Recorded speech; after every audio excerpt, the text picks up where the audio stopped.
Hello friends, this is Gaurav Lat big bull coach. So जारी रखते हैं हमारा डेली सीरीज़। आज क्या हुआ और आगे क्या होगा। I am back with your daily dose. तो आज के लिए यानी 19 मार्च 2026 के लिए, that is the 19th of March 2026 Thursday. So आज क्या हुआ, आज बाज़ार की एकदम ज़बरदस्त धुलाई हुई। निफ्टी की बात करें तो वो 776 पॉइंट्स गिरकर 23,002 पर बंद हुआ। That is it was down 776 points, closing at 23,002। It was down over 3%, माने 3.26% गिर के बंद हुआ आज निफ्टी। और वही बैंक निफ्टी की बात करें तो वो 1875 पॉइंट्स गिरकर 53,451 पर बंद हुआ। That is it was down 1875 points, closing at 53,451, a cut of 3.39%। मैंने दोनों निफ्टी और बैंक निफ्टी की 3% से ज़्यादा की पिटाई हुई। और उसके अलावा देखिए, मिड कैप 100 की भी 3% से ज़्यादा पिटाई हुई, स्मॉल कैप की भी ऑलमोस्ट 3% पिटाई हुई, स्मॉल कैप 250 की। तो आज जो बाज़ार की एकदम बोलते हैं ना जमकर धुलाई हुई। सो उसके कई सारे रीजंस हैं। देखा जाए तो 2-3 रीजंस हैं, कल्मिनेशन ऑफ रीजंस है। सो कल बेसिकली कल शाम को ही गिफ्ट निफ्टी लगभग 350 पॉइंट्स सरक गया था। हालांकि थोड़ी सी रिकवरी आई थी, 250 पॉइंट्स हो गया था, पर गिरा हुआ ही था।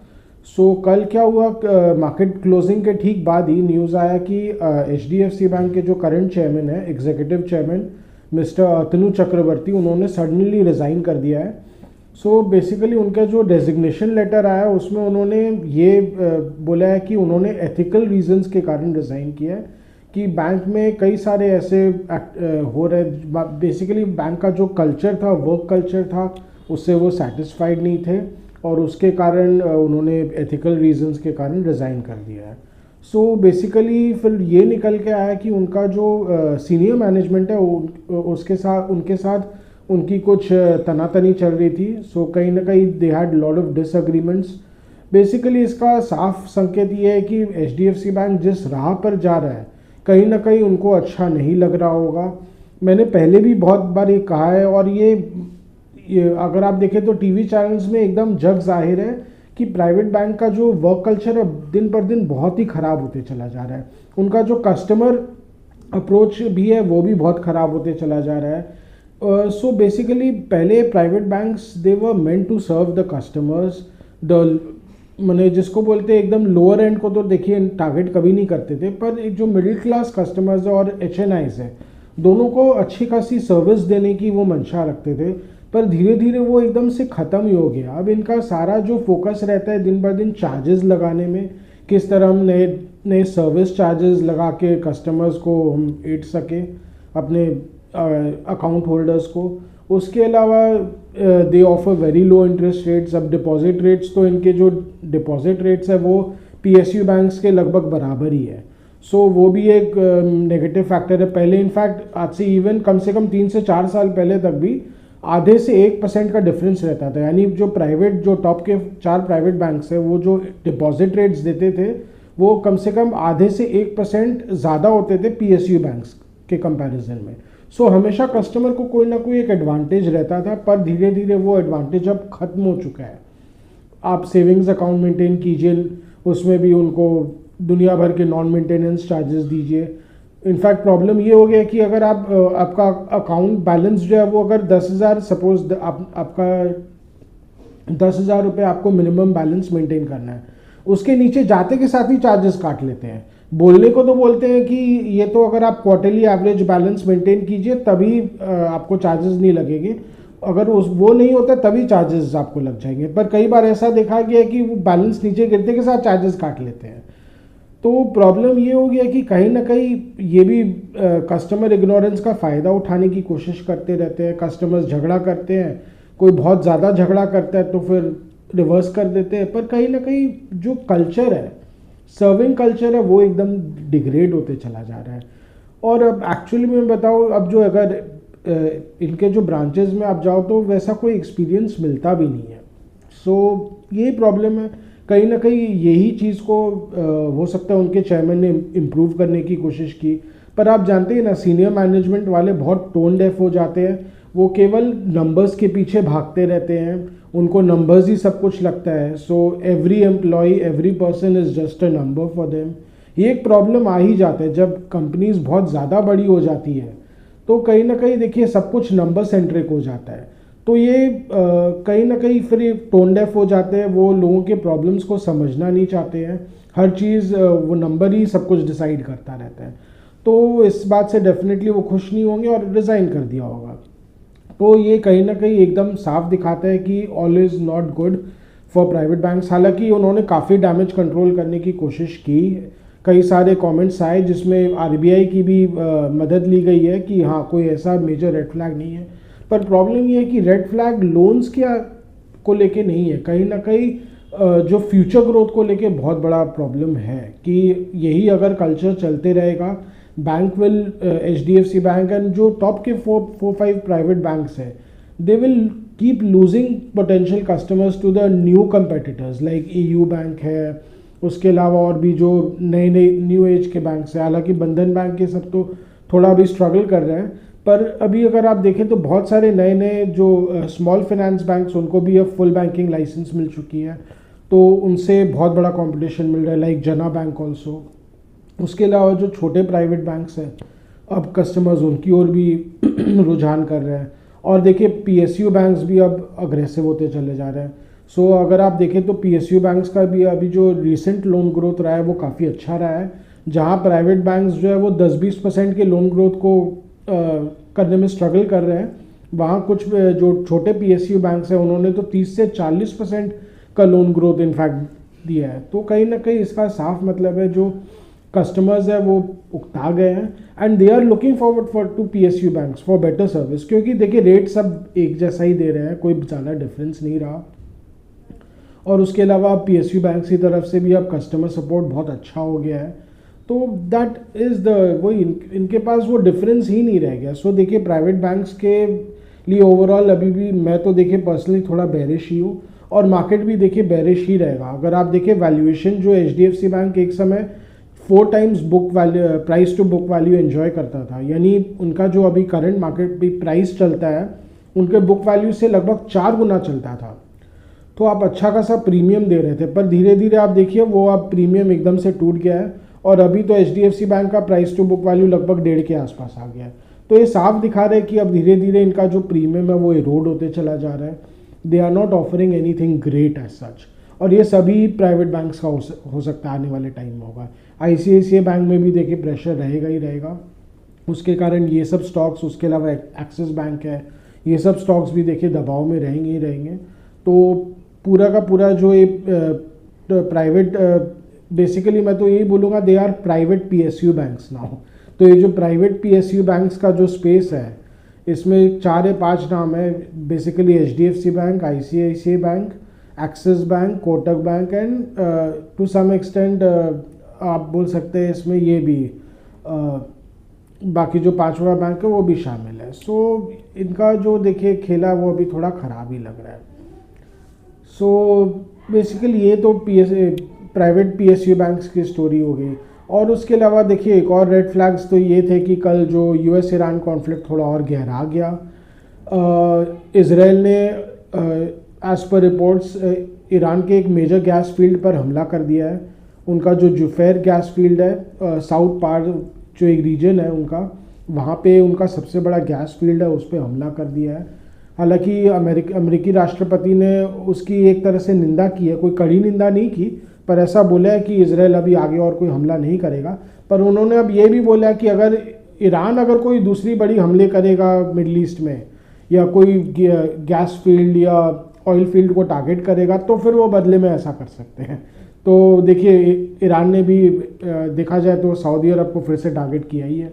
रियाद में कई सारे जो अमेरिका के जो आपके ऑयल फील्ड्स हैं और जो अमेरिकन एसेट्स हैं उनको टारगेट किया है। तो कहीं ना कहीं देखिए तनातनी तो चल ही रही है, ये कॉन्फ्लिक्ट तो अभी फ़िलहाल ख़त्म होने का नाम ही नहीं ले रहा है। उसके अलावा देखिए अनकन्फर्म्ड रिपोर्ट्स ये है कि काफ़ी सारी US ट्रूप्स अभी भी गल्फ़ की ओर बढ़ रहे हैं। तो इसका मतलब आप जान के रखिए कि कभी भी एक ग्राउंड इन्वेजन शुरू हो सकता है ईरान का। हालांकि वो नकार रहे हैं, ऐसा कुछ नहीं भी करेंगे, पर ट्रम्प बाबू कभी भी कुछ भी बोलते हैं और कभी भी कुछ भी कर देते हैं, तो आप जानते ही ऐसा।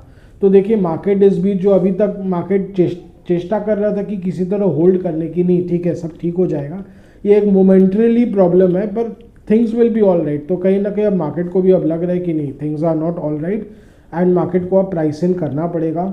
तो कहीं ना कहीं कल जो रात को डाउ जोन्स वैसे वीक था, डाउ फ्यूचर एक समय कल दोपहर को मैंने बताया था 300 पॉइंट्स ऊपर था, जो 300 पॉइंट्स माइनस हो गया।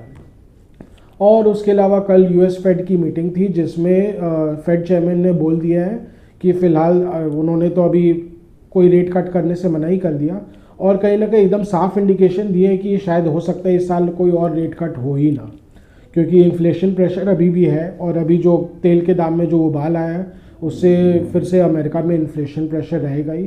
तो इस साल कोई भी रेट कट तो आप भूल ही जाओ, कोई रेट कट अभी होने वाला नहीं है।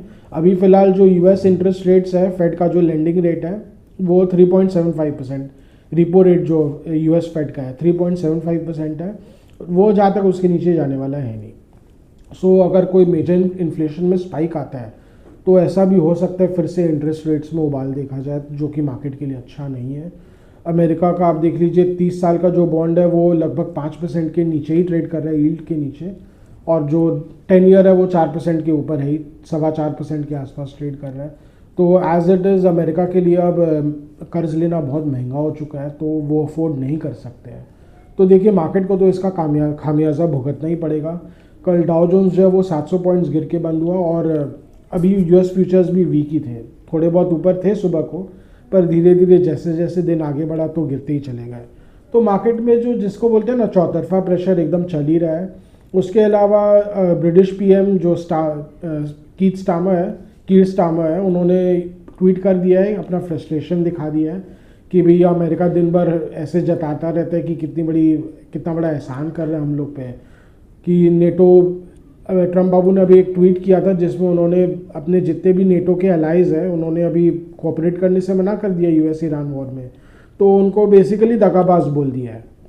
तो जितने भी अभी ब्रिटिश पीएम है वो तो अभी खफा हो रखे हैं, उन्होंने तो बोल दिया कि वो इतना ही अगर खफा है तो जितने भी हमारे एसेट्स में उन्होंने कब्जा किया हुआ है, यूएस बेसिस है ब्रिटिश एसेट्स पे, तो वो छोड़ दे। तो वही सब कहीं ना कहीं देखिए ग्लोबल टेंशन भी बढ़ते चले जा रहे हैं, और उसके कारण देखिए जो वेस्टर्न वर्ल्ड में एक अनसेड अलायंस था वो धीरे धीरे कोलैप्स होते जा रहा है, सब अपने अपने रास्ते हो गए हैं। तो वो भी देखिए मार्केट के लिए अच्छा नहीं है, ये भी मार्केट के स्टेबिलिटी के लिए, लॉन्ग टर्म स्टेबिलिटी के लिए थोड़ा अच्छा नहीं है।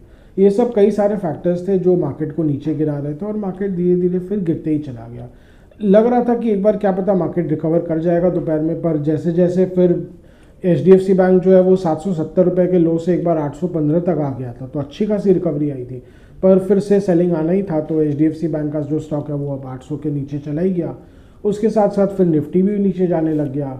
तो बाकी देखा जाए तो आज सारे सेक्टर्स में सेलिंग थी एक्सेप्ट फॉर ONGC, सारे सेक्टर्स में वीकनेस थी, चाहे वो FMCG हो, चाहे वो IT हो। IT की अच्छी खासी पिटाई हो गई, आज 3% से ज़्यादा डाउन था निफ्टी IT, और उसके अलावा ओल्ड इकोनॉमी स्टॉक्स की तो धुलाई हो ही गई। रिलायंस इंडस्ट्रीज हालांकि एक बार ऊपर था, सुबह को अप हो गया था, ग्रीन हो गया था, पर फिर धीरे धीरे आते आते उसकी भी पिटाई हो गई। कहीं ना कहीं देखिए मार्केट सेंटिमेंट ही बहुत ख़राब हो रखा है, तो क्या कर सकते हैं आप। मिड कैप्स की भी पिटाई हो गई, आज अच्छी खासी धुलाई हो गई। मिड कैप 100 जो है वो 3% से ज़्यादा गिर के बंद हुआ, पर इससे एक प्रॉब्लम अब क्या हो गया कि मिड कैप्स में जो एक रिकवरी का सिनेरियो बन रहा था वो धड़ाशायी हो गया, और मुझे लगता है बहुत सारे mid caps and small cap stocks में हो सकता है फिर से करेक्शन देखा जाए। ऐसा हो सकता है they might test their recent lows, पर क्या पता एक नया लो भी बनाए। पर फिर भी देखिए जो लॉन्ग टर्म बायर्स हैं उनके लिए स्मॉल कैप्स में तो बहुत सारे स्टॉक्स हैं जिसमें बहुत बहुत अच्छी बाइंग अपॉर्चुनिटीज़ है, और वो भी वही SIP बाइंग के लिए बाज़ार है। बाकी डायरेक्ट बाइंग के लिए तो ये बाज़ार है ही नहीं, बिकॉज बाज़ार बहुत अनसर्टन है, कब रिवाइव करेगा, कब ये सब जियोपॉलिटिकल अनसर्टेनिटीज़ ख़त्म होंगे, ये किसी के लिए भी बोलना बहुत मुश्किल है। तो इस बीच जो है वो हो सकता है बाज़ार और नीचे जाए, और इनफैक्ट आज तो ये जो अभी रिसेंट लो था निफ्टी का वो 22,970 का, वो तो टूट ही गया। 22,930 का लो बनाया निफ्टी ने। कल जहाँ तक निफ्टी नीचे ही खुल सकता है, हो सकता है 23,000 के नीचे ही खुलेगा मोस्ट लाइकली, और मुझे लग रहा है कि एक बार 22,800 तक निफ्टी जा सकता है, वहाँ हो सकता है थोड़ा बहुत सपोर्ट आए, बट कोई मेजर सपोर्ट की आशा नहीं है, बिकॉज आप देख लीजिए DIIs की कोई अग्रेसिव बाइंग नहीं आई आज। ये अलग बात है कि HDFC बैंक में 17 करोड़ शेयर्स का आज ट्रेडिंग हुआ है, उसमें से कम 50% तो देखिए डिलीवरी मार्क हुआ ही होगा। उसके बावजूद भी इतना बड़ा FI सेलिंग तो आया ही है। कहीं ना कहीं देखिए इसका मतलब DIIs ने बहुत ज़्यादा पार्टिसिपेट नहीं किया आज, क्योंकि कहीं ना कहीं उन्होंने भी एक बार के लिए हार मान लिया कि वो कितना बार बार होप करेंगे मार्केट रिवाइव हो जाएगा। मार्केट नीचे की ओर ही जा रहा है, वो बहुत ज़्यादा फाइट नहीं करना चाहते होंगे। अगर DIIs ज़्यादा फाइट नहीं करेंगे तो देखिए बाजार निफ्टी के लिए तो 22,000 तक जाना बहुत आसान हो जाएगा, because as it is in a debilitating trend. तो गिरते हुए में ज़्यादा जोर नहीं आता है। जो ऑलरेडी बेच के बैठे हैं उनके लिए तो अच्छा है, अभी नीचे नीचे थोड़ा या तो वेट करो कि और नीचे आएगा, या नीचे नीचे थोड़ा लेते रहो, दोनों ही ऑप्शन खुले हैं उनके पास। तो सो मार्केट अभी फ़िलहाल एकदम बेरिश है, इसमें कोई डाउट ही नहीं है। बीच बीच में सुखबुगाहट आती रहेगी, ऊपर नीचे उबार आते रहेगा, उफान आते रहेगा, पर वही बात है, जब तक चीज़ें पूरी तरह कंफर्म वे में रिजॉल्व नहीं हो जाती है तब तक देखिए बाजार के लिए यू टर्न करना बहुत मुश्किल है। अमेरिकन मार्केट्स भी यहाँ से ख़राब ही दिख रहे हैं, और मुझे जहाँ तक लग रहा है I will not be surprised अगर डाउ जोन्स जो है वो 40,000 के लेवल्स तक आ जाएगा। हाँ, ये बात अलग है कि अभी इंडिया के वन इकोनॉमिक एडवाइजरी काउंसिल में एक जो मिस्टर नीलकंठ मिश्रा है, जो CLSA में काम कर चुके हैं, एक्सिस बैंक को एडवाइस कर चुके हैं, चीफ इकोनॉमिस्ट रहे हैं शायद एक्सिस बैंक के भी। तो उन्होंने बहुत अच्छी बात बोली थी कि जो ट्रम्प बाबू है वो तो देखिए बिजनेसमैन है, ट्रेडर है, कहीं ना कहीं मार्केट में अगर बहुत ज़्यादा डैमेज होएगा तो क्या पता उनको फिर होश आएगा कि वो सब जो कर रहे हैं उससे कोई फ़ायदा नहीं हो रहा है। पर जब तक मार्केट नीचे नहीं जाएगा तब तक ट्रम्प बाबू को होश भी नहीं आएगा। तो प्रॉब्लम अभी है कि मार्केट के लिए भी नीचे जाना ज़रूरी है। जब तक मार्केट नीचे नहीं जाएगा तब तक ट्रम्प बाबू का मन बदलेगा नहीं। अभी जब तक मार्केट नहीं जा रहा है तो नीचे नहीं जा रहा है, तो ट्रम्प बाबू इस पर सोच रहे क्या है, करते रहो ना जो करना है, जितनी मनमानी करना कर लो, मार्केट तो नीचे जाएगा नहीं। तो मार्केट नीचे जाएगा तो हो सकता है उनको समझ में आ जाए कि अब मनमानी और नहीं चलेगी, जितनी गंदगी उन्होंने उनको करनी थी वो कर ली उन्होंने। So that is the only ray of hope for the timing. और मुझे भी यही लगता है, हो सकता है डाउ जोन्स जब 40-42 हज़ार के लेवल्स पे आ जाएगा, यानी ऊपर से लगभग 20% अगर खिसक जाएगा, तो फिर क्या पता उनका बोलते हैं ना अंदर का ज़मीर जाग जाए, और फिर हो सकता है वो शांति की ओर बढ़े। क्या पता गौतम बुद्ध का आशीर्वाद मिल जाए ट्रम्प बाबू को, तो क्या पता उससे कुछ यू टर्न मिल जाए। पर जब तक ऐसा नहीं होता तब तक देखिए बाजार को खामियाजा तो भुगतना पड़ेगा। सो यही है अभी फ़िलहाल के लिए तो इमीडिएट टर्म्स में 22,000 लग रहे हैं। एंड आई विल, अगर आप निफ्टी ऑप्शंस को देखें तो 20,000 के भी ऑप्शंस को अच्छी खासी प्राइसिंग करने लग गया है। तो इससे I will not be surprise अगर 20,000 के लेवल्स भी आने वाले दिनों में, हो सकते हैं मार्च एंड में या अप्रैल में देखने को मिले। I will not be surprise, क्योंकि देखिए बहुत बड़ा प्राइस डैमेज हो सकता है। बैंक निफ्टी, बैंकिंग स्टॉक्स में बहुत बड़ा प्राइस डैमेज होता दिख रहा है। उसके अलावा IT स्टॉक्स की तो पिटाई हो ही रही है, अभी और पिटाई हो सकती है IT स्टॉक्स की। तो देखिए कहीं ना कहीं फिर निफ्टी को झेलना ही पड़ेगा, खामियाजा तो निफ्टी को भुगतना पड़ेगा, और मार्केट को भी ओवरऑल भुगतना ही पड़ेगा। पर इस बीच देखिए बहुत सारी अपॉर्चुनिटीज़ आएंगी, ऑलरेडी आ चुकी है, बहुत सारे स्टॉक्स की पिटाई हो चुकी है। तो इन्वेस्टर्स को फिर देखिए कॉशियस होके माल अपने इन्वेस्ट करने पड़ेंगे। सो यही था मोटा मोटी आज का लेखा जोखा। आज का डेली डोज यहीं तक रखते हैं। आशा कर रहे हैं कि आपको हमारी डेली व्लॉग्स अच्छी लग रही हो। Do like, share and subscribe to our channel. Do hit the bell icon for regular update on our videos. अगर आपको कुछ स्टॉक स्पेसिफिक जानना हो या मार्केट के बारे में कुछ जानना हो तो please write in a comment section. We will get back to and help you in any way possible, as much as possible. अगर आपको कुछ 1-on-1 सेशंस चाहिए हो, कुछ 1-on-1 इंटरेक्शन चाहिए हो, या कोई वेबिनार में इंटरेस्टेड हो, तो please write in a comment section. Please do contact us, we are always open to help you in any way possible. And अगर आपको कुछ कमेंट्स देना और फीडबैक देना हो तो again please write in a comment section. Your comments and feedback are really valuable for us. So आज के लिए थैंक यू।